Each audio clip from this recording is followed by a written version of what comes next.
Wait, so you won 405 grand on the Postcode Lottery. When was that? Last year. No way. Hence booking in for a full leg sleeve. No, that was always on the cards. So, mate, guide me through this process. How long were you doing the lottery? Well, to be honest, it was the missus. She just started doing it. I didn't even know until she come home one day, saying she's had what she thought was a spam email and a spam phone call saying, "This is the People's Postcode Lottery. You've won a prize. We want to come and meet you." I would think that was a scam as well. I wouldn't believe it. It's too good to be true. There was a lot of checking, put it that way. Checking the email address, checking the, all the company bump at the bottom of the email, checking the phone numbers, making sure we didn't click any links and calling them back off a number we found on their website instead. So once you realised it wasn't a scam, what was the next move, man? Next move was going online, looking at all the prizes that it potentially could be. Wait, did you not know what the prize was? They just said you've won something? Yes, yeah. They don't tell you anything until they come to your door. Right. How you see it on the adverts of them opening that envelope, honestly, is exactly how it is. Oh wow, so that's not staged on the adverts where they're all shocked and surprised? It might be when they're having the chat afterwards, but when you see them pull the cheque out of the envelope, that is the first time you know how much you've won.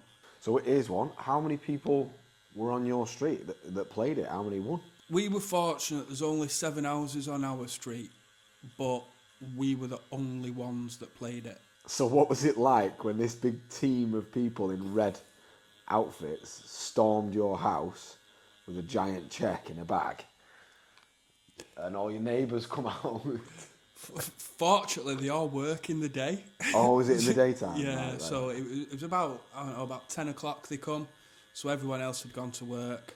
Me and the wife were working from home. We saw all the red coats walking down the street, and then anticipation, and then it's only then when you start thinking, when you've got that cheque in your hand showing that number, that then you're looking around and thinking, who's watching us, whose curtains are twitching. Did you know it was a substantial amount, or did you suspect that maybe you were going to open a cheque for like 35 quid? Mrs. was always sceptical.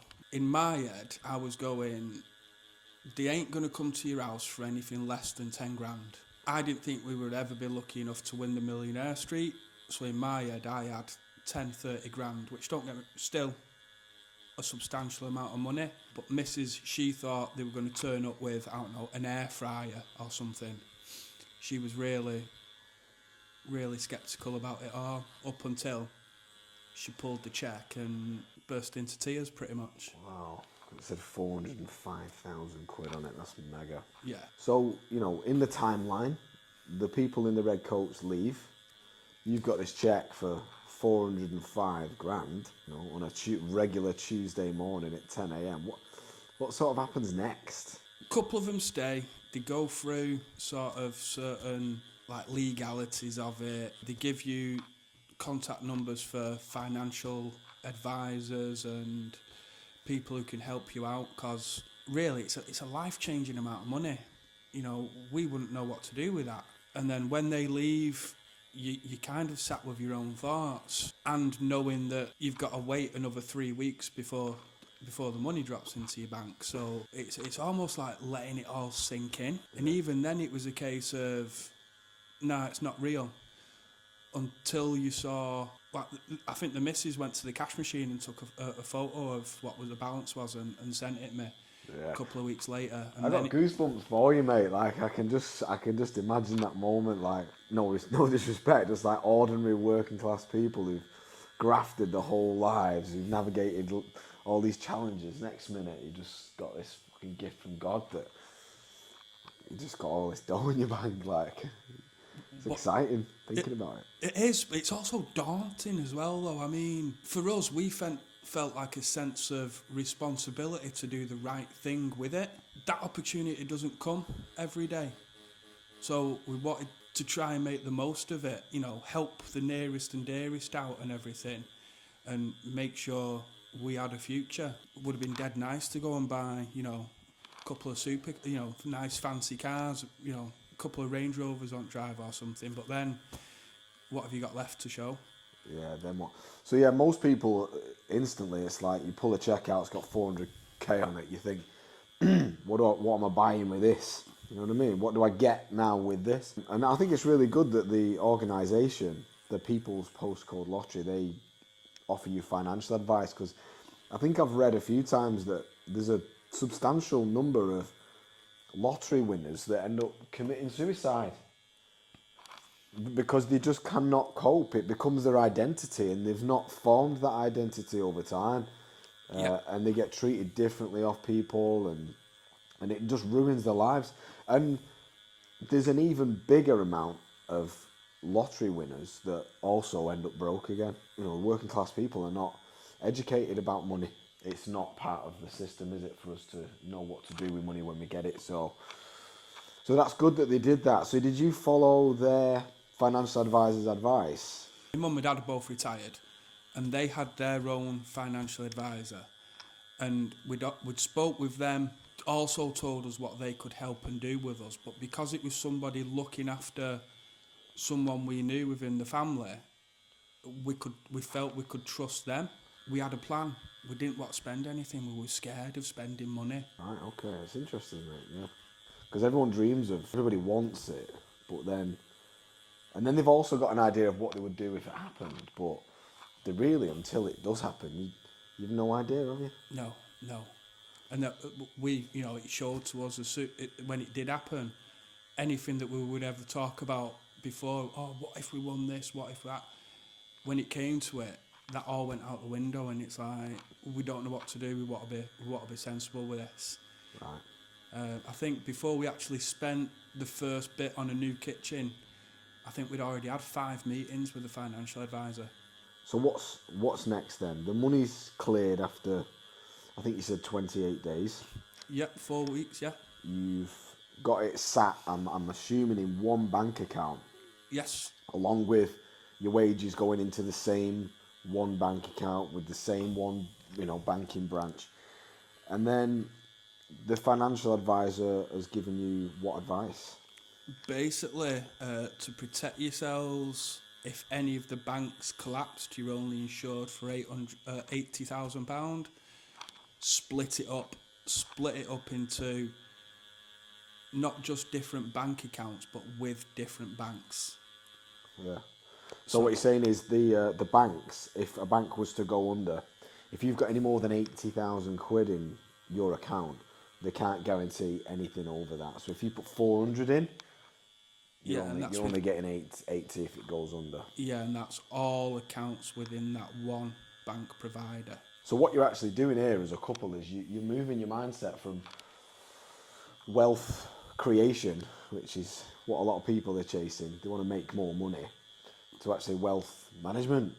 You've got the cash, and now the challenge is equally as difficult, but it's to keep it. You got to protect it from inflation, because if you just leave it sat in a bank account, it's slowly going to decrease in value over time.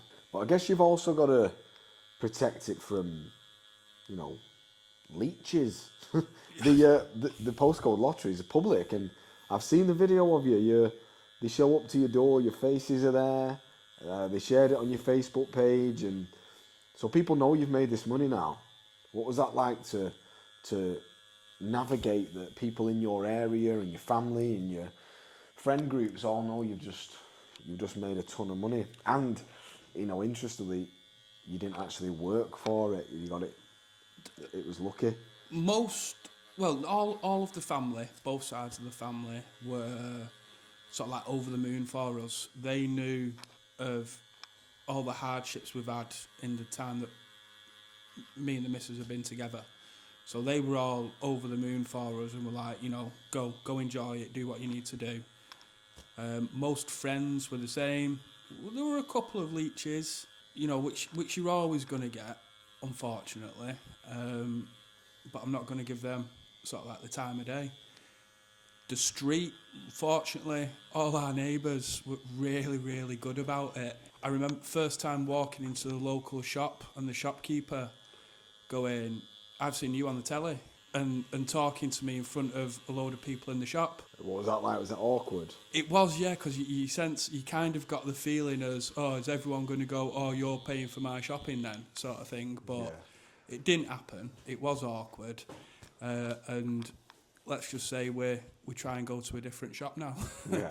Mate, I grew up in the same town as you, so if people found out someone had 400 grand in the bank, they might as well have 10 billion in the bank. Yeah. So, without giving us too finer and personal details, what on earth do you do with 405 grand to protect it? We did sort of bits of home improvement, new kitchen, and then the rest of it was going into investment, and we've locked into a long-term investment plan for the future for us and the kids. I mean, we'd been together 7 years and hadn't been abroad together yet. So, and then, yeah, we have invested in ourselves in a way, created those memories that we've got for later life, and in getting some holidays and some time abroad, some time in some sun, So what do you do about your jobs? Like, are you still doing the same job that you were doing then? Is she doing it, or has it changed your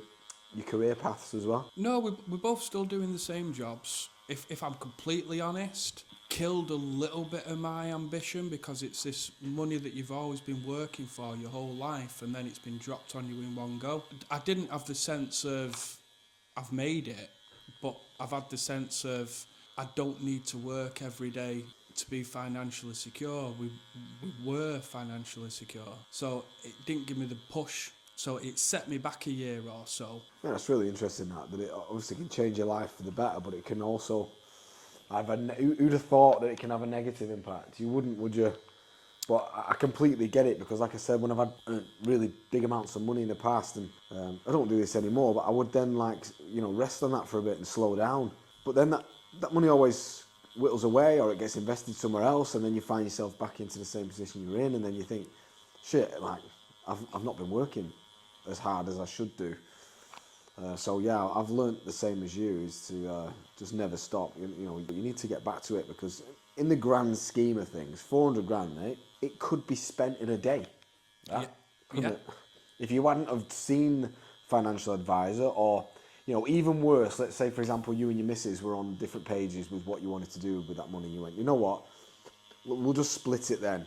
You do what you want with yours, and I'll do what I want with mine, and one of you just absolutely spunks it. 400k could be gone overnight. You know what I mean? Oh yeah, easily. How is that money that you won 18 months ago affecting your lives now? Right now, it's not really doing anything. As I said, what was left of it went into long-term investment. What it has done is it's cleared, car finances that we had, and what we were paying on car finance is now that's going into joint savings for holiday every year.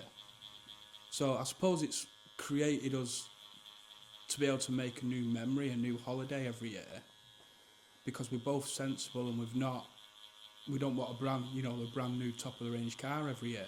Modest, yeah. Yeah, reasonably. I believe money amplifies who you already are.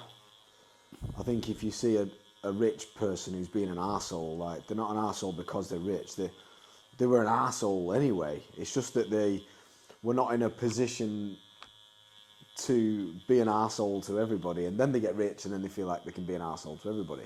Sounds to me like you two were pretty happy, level-headed, moving in the same direction in life, pretty grounded and based couple, and then it's just made you more like that. That's what it sounds like. It's just enabled you to be more of who you already were. I like to think that, and I like to think that the pair of us have stayed grounded. How do people treat you, 18 months afterwards? Like, have you had to let anyone go? Has anyone, did anyone come begging and you've had to cut them off? Or people have come and asked. Multiple people have actually asked you for money. Yeah. You've said no, which I think is the right thing to do, and you don't speak to them anymore. Yeah. Fucking hell. Mate, doesn't that just show you that you made the right decision? Yeah, the thing is, the people that were within our circle anyway, like, you know, family, they've been great. Best friend, the first time I went out and went to a gig with a few of the lads and got into the pub, and they're all having a laugh and a joke about it, but not once did they go, "You're the one with the money, it's your round." You know what I mean? It was still as it would have been back when we had nothing. You know, you took your turns doing the round. It wasn't a case of you've now won your. So the people, I suppose it goes back to, like you're saying, if you're always a knob, money's going to amplify that.